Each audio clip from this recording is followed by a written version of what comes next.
14 సంవత్సరాల నుంచి ముఖ్యమంత్రిగా చేశావు. నువ్వంటూ ఈ రాష్ట్ర ప్రజలకి చేసినటువంటి ఒక పథకం పేరుగానే ఈ రాష్ట్రంలో నువ్వు చేసినటువంటి ల్యాండ్ మార్క్ డెవలప్మెంట్ గురించి కానీ నువ్వు ఏం చేసావో చెప్పమంటే ఈ చవట, ఈ దద్దమ్మ, ఈ చంద్రబాబు నాయుడు దానికి సమాధానం చెప్పకుండా మన ఇద్దరం కూర్చొని మాట్లాడుకున్నాం. నువ్వేం చేసావు, నేనేం చేసుకున్నావు, బహిరంగ చర్చకి సిద్ధమా అంటాడు. చంద్రబాబు నాయుడు, జగన్మోహన్ రెడ్డి గారు బహిరంగ సభకి, బహిరంగ చర్చకి గనక కూర్చునే పరిస్థితి ఉంటే ఇటు పక్కన మేము, అటు పక్కన చంద్రబాబు తరఫున తెలుగుదేశం వాళ్ళు వస్తారు. ఇది బహిరంగ చర్చ ఒక ఇద్దరు పెద్ద నాయకుల మధ్య జరిగేటువంటి అవకాశం ఉంటుందా? ఇది భారతదేశంలో ఎక్కడైనా జరిగిందా? ఇప్పుడు మేమేం చేసామో ప్రజలకు చెబుతున్నాం. జగన్మోహన్ రెడ్డి గారు నా పరిపాలన బాగుందంటే నాకు ఓటేయమని చెప్పి చెబుతున్నాడు.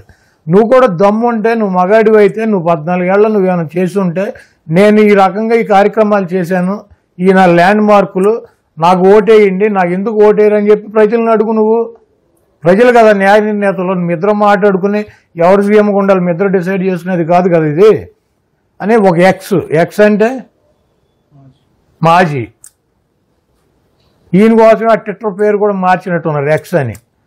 ఆ ఎక్స్లో ఈయన ఛాలెంజ్ చేస్తాడు. ఎవరికి చేయాలి? ఎక్స్లో ఛాలెంజ్ చేస్తే ఎక్స్కి ఎవరికైనా చేయాలి. ఈ రాష్ట్రంలో ఎక్స్ ఎవడున్నాడు? కిరణ్ కుమార్ రెడ్డి గారు కూడా ఉన్నాడు ఖాళీగా. వాళ్ళిద్దరూ చేసుకుంటే ప్రాబ్లం లేదు. జగన్మోహన్ రెడ్డి గారు ఈ రాష్ట్ర ప్రజలకి ఎన్నుకుంటే ఆయన ముఖ్యమంత్రి అయ్యాడు. 5 సంవత్సరాలు ముఖ్యమంత్రిగా ఆయన పనిచేశాడు. ఆయన ఏం పని చేశాడు ఏంటి ప్రజలకు తెలుపుతారు. వాళ్ళు సాటిస్ఫై అయ్యి జగన్మోహన్ రెడ్డి గారు మాకు మంచి చేశాడంటే మళ్ళీ జగన్మోహన్ రెడ్డి గారిని గెలిపిస్తారు. మధ్యలో ఈడోడు పొకోడి ఈడితో చర్చ ఏంటి? ఈడితో కూర్చుని అసెంబ్లీలో చర్చకి మాట్లాడవచ్చు కదా, అసెంబ్లీలో జరుగుతాయి చర్చలు, మాట్లాడవచ్చు కదా.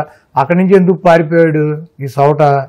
ఇప్పుడు బహిరంగంగా బయట కూర్చోవాలంటే అసెంబ్లీలో ఏడవలేక అక్కడ ఏడిసి బయటికి పారిపోయి వచ్చి ఇవన్నీ పనికి మాలిన కబుర్లు. ఇప్పుడు నేను నా స్థాయికి, నేను చంద్రబాబు, నేను చర్చకి రెడీగా ఉన్నా, నువ్వు వస్తావంటే వస్తాడా? జగన్మోహన్ రెడ్డి గారి స్థాయి ఏంటి, చంద్రబాబు నాయుడు స్థాయి ఏంటి? 3 పార్టీలు కలిసి పోటీ చేసినా కూడా జగన్మోహన్ రెడ్డి గారి మీద గెలవగలనా లేదా అని చెప్పి మిణుకుమంట చేస్తున్నాడు. చంద్రబాబు నాయుడు గారి పార్టీ సైజు ఎంత, జగన్మోహన్ రెడ్డి గారి పార్టీ సైజు ఎంత? 170 సీట్లలో పోటీ చేసి 151 సీట్లో గెలిచినాడు. 25 పార్లమెంట్లకు పోటీ చేసి 22 పార్లమెంట్లు గెలిచాడు. రాజ్యసభలో 11 రాజ్యసభ సభ్యులు ఉన్నారు.